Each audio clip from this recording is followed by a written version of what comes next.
Hi, it's Jolan van Herwaarde here. I'm at the National Fundraising Convention in London.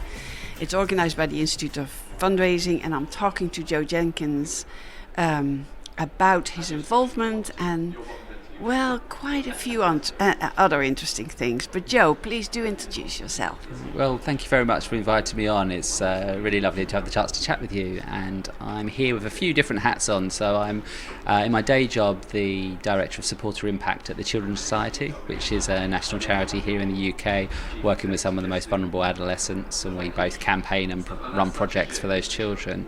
But I'm also heavily involved in the Institute of Fundraising. And that's both currently as the chair of the Fundraising Convention. So I have the absolute privilege of working with a board of volunteers and the Institute staff to put on this 3-day event, which I find personally hugely motivating, inspiring, and happy to chat a bit more about that. And I'm also involved in some of the other committee work that the Institute does to support fundraisers and charities in the UK. And that includes our Standards Advisory Board, which helps the Institute consider things like professional codes of conduct and policies that can support charities to do their best fundraising. Right, the code of conduct is really interesting, actually. Let's talk a little bit about that, because in Holland we don't have anything like that officially. So what is it really, Joe? Yeah, of course. It's something that's been evolving for us over the last few years. It was originally created by the Institute of Fundraising as a professional code for fundraisers across every discipline and technique to have a consistent set of guidance and best practice and a set of rules for ourselves to make sure that we understand what we must do and mustn't do and should and could do as best practice. So could you give us an example of a rule or something? Yeah, the codes run right across a whole range of different techniques. So in direct marketing, in major gift fundraising, in community fundraising, right through to how we process checks and gifts that we receive from supporters. And so each of those codes breaks down into all the different dimensions of how you would if you're direct marketing, what are the things that you need to be aware of that are legal requirements? And of course GDPR, as the General Data Protection Regulations, have meant that we've had to reconsider what is and isn't permissible when doing our direct marketing. Through to how we would run a raffle and understand the Gambling Commission here in the UK's requirements. So it's very practical. It enables us to have in one place all of the technical guidance that we need, all the rules and regulations, and then the things that we can do better. What's changed? Sorry to interrupt, Joe. You have to keep interrupting me, or I'll keep talking. No, it's all right. But it basically says, I as a fundraiser will make sure that the donors will be thanked enough, and if I do a face-to-face, I'll make sure that. It's that kind of rules, isn't it? For example, on face-to-face fundraising, so where you're solicited on the street, perhaps asking for a direct debit, it will say that you shouldn't follow somebody more than 3 steps down the street. Yeah. So it's that specific and practical. And you sign, as a member of the Institute of Fundraising, you sign that you abide by those rules, isn't it? You do.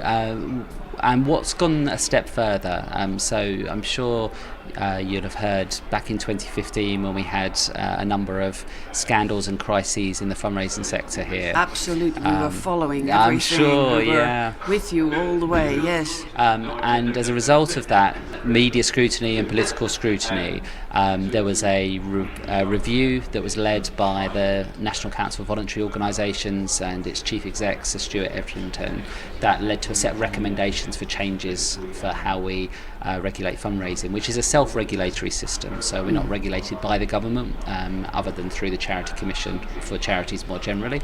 And as a result of that, what used to exist was a fundraising advisory board, and it's been replaced by the new fundraising regulator. And as part of the fundraising regulator's remit, they have taken on the codes of conduct and used that as part of the self-regulatory framework in the UK. And over the last year, they've been consulted on the codes of conduct and have just released a new set, which charities have until October to update all of their processes and procedures. So although it's part of being a member of the Institute of Fundraising, it's also part of being a fundraising charity, because we have that self-regulating framework. All charities that fundraise are expected to comply with now those codes of conduct.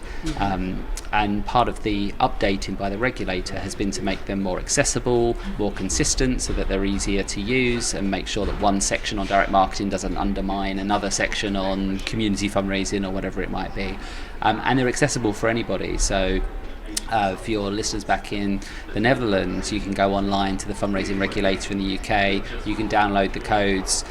There's a huge amount of really valuable guidance in there, as well as specific regulation for the UK fundraisers. And it does enhance the profession too as fundraisers, isn't it? That you, future employer, knows that once you've signed for the code of conduct, code of practice, that you are a responsible fundraiser. You would never do anything to harm the donors, the beneficiaries, your co-colleagues, or the public in general, isn't it?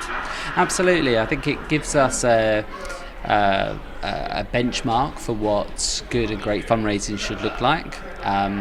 Many charities, such as my own at the Children's Society, use it as a baseline. So we would do no less than what's required, and then we seek to do more. That's a beautiful example too for others, I guess. Yes. And I think what we've done, and I know many charities have been looking at this too, is set our supporter promise. And so if you come to the Children's Society's website as a supporter, up front we say this is our promise to you, that in support of the Children's Society you can expect these things. You can expect us to treat you with respect, treat your data and your information confidentially, and give you a great experience, never ask you to do anything you wouldn't want to do, and respect the things that you tell us.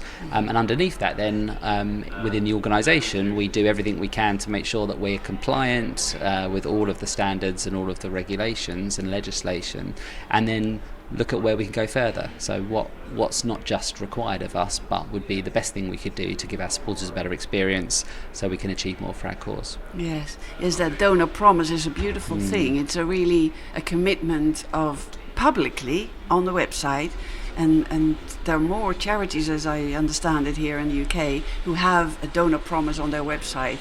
It's something to look up for the Dutch listeners, how that looks like and what exactly it is that the charity promise its donors. Absolutely, and I think what's important about it is not just about showing you're compliant with what's required, but actually you are a donor-led, supporter-focused organisation. And I think in the world that we're evolving into, that's more important than ever. Both our existing and certainly our supporters of the future are going to expect far greater transparency and accountability and demonstration of impact, and that we trust and respect and value their support. And this is just one part of how you can do that. Yes. So in that conversation when we started, Joe, you said fundraising definitely has to change because the world is changing fast. Could you give us an example of how we need to change? Yeah, absolutely. I feel very strongly that the existential question right now for every charity leader in whatever market or country you might be operating in is, how are we relevant to our stakeholders in the 21st century? And the reason I frame it that way is because the world is rapidly changing. We're in an internet era where the way in which we communicate and the technology that enables it has transformed the way people relate to each other. We're still driven by cause and mission and purpose, and human beings are still human beings, but how they connect and what they expect of those that they choose to engage with is changing. So specifically, I think it means moving to far more integrated engagement models rather than very old-fashioned, siloed organisations in which you have a fundraising team and a communications team and a campaign team or a service team, broken down into we do direct marketing, over here we do the major donor fundraising and so on. And I know that that's as true of a small organisation as a large organisation, because it's very much an old mindset about how you run organisations. And that just doesn't cut the mustard, I don't think, in the 21st century. People want to engage in a range of ways which are fluid and dynamic and constantly changing. And for us to keep pace with that, we need to be joined up and we need to be far more agile and dynamic. It means that we need to be able to speak to someone today who wants to make a donation and tomorrow wants to volunteer and then a week later wants to campaign and then wants to make another donation. And it just doesn't work to be set up in a way that doesn't facilitate that has internal teams or individuals competing with each other for whose target they're trying to achieve. And what's exciting is that digital technology, if we think of it as a way of working rather than as a set of technologies, opens up a whole new way of engaging with supporters, which creates more value and more impact for our causes. Wonderful. Could you give us an example of how digital technology would change then?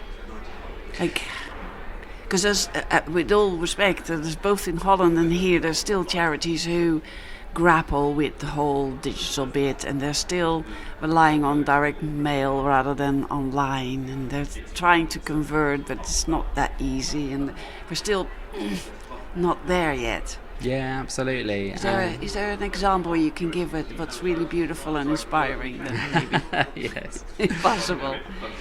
So, firstly, I think that this isn't a question about resources, and it's so often seen as that the two challenges I hear most charities talk about is either, well, we haven't got the budget to buy the systems, buy the tech that we need, and secondly, our supporters are old and only want to receive direct mail. And I think increasingly those two things are not the hurdles we need to mount. More so that people want to engage in a range of ways. So people, there is still a role for direct mail, but it's part of a range of different channels people want to be able to use. And technology isn't inherently expensive. In fact, as a media, it's cheaper than many of the channels that we've had to depend on before. And I think the combination of social channels, so using whether it's Facebook, Twitter, the spaces where people are online, to be able to have relevant conversations and then be able to translate that into ways to get involved, don't require you necessarily to have the fanciest website and the most expensive digital teams. It does require you to think differently about the relationships you want to have with your supporters. And I think at the moment in the UK, many of the most exciting examples of that aren't coming from charities. They're coming from social movements that are springing up. I was just at a session today at the convention in which we had a speaker from Extinction Rebellion, who I'm sure will be familiar as a spontaneous movement that's organised along far more decentralised lines, people organising together to raise awareness of the climate crisis and demand that appropriate action is taken. And they are raising lots of funds, but they're doing that in a way that follows their values rather than the other way around. And so they don't have a separate fundraising team that's sending out direct mail. They're on Facebook, they're using WhatsApp, they're on Twitter, and at the same time they're organising in real life and meeting together, and they're sharing the problem with their supporters, who together are then working on whatever solution they can, and that includes chipping in whatever money they can contribute. And you see that exploding online, and yet it's as powerful as a movement. It's as much an event in real life as it is a virtual movement online, and the two things just go hand in hand. Yes, and it was also, I felt, a very good example of how old-fashioned fundraising and old-fashioned organizations hold on to their brand and keep it within, and they have brand guidelines, etc., etc. And if you let go of that, which they do, yes, just let them run with it, and it's always beautiful and special. Yes. Well, I think the future for us will have to involve shifting from a mindset in which there's the organisation who asks people for money and then goes and does good stuff for our beneficiaries, to one in which we articulate the shared challenge and we make it easy for people to get involved in whatever way they can. And that will be as professionals, it will be as people with lived experience and benefiting from the things we care about. It will be people who support and do so in lots of different ways, and it will be fluid and dynamic and very, very exciting. And I think it gives us a much better shot at actually solving some of the things we care about. Yes, I'd like to call it an army of lovers. Yeah. Yes. Just one last question. Thank you so much, Joe, for all your insights. Just one question. So we're at the National Convention, and as we understand it from our previous podcast guests, that there are a lot of people here, 1,300, 1,500, that kind of numbers. So, and you've done this so often. Like, what's so special about the conference? If the Dutch listeners are hearing you, why should they come to London and be here with us?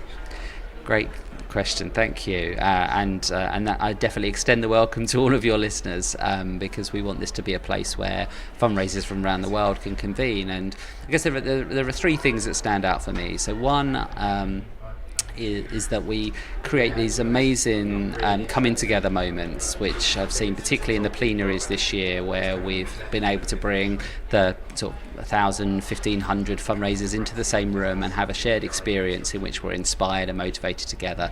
We've had wonderful speakers from Nicholas Hamilton, Lewis Hamilton's brother, the sports driver, talking about the journey he's been on to overcome disability and find himself and become a really inspiring individual, to yesterday we had Johnny Benjamin and Neil Laborn, who had such a wonderful story to share about how they met as strangers many years ago and how that moment changed both their lives and have gone on to save lives across the country.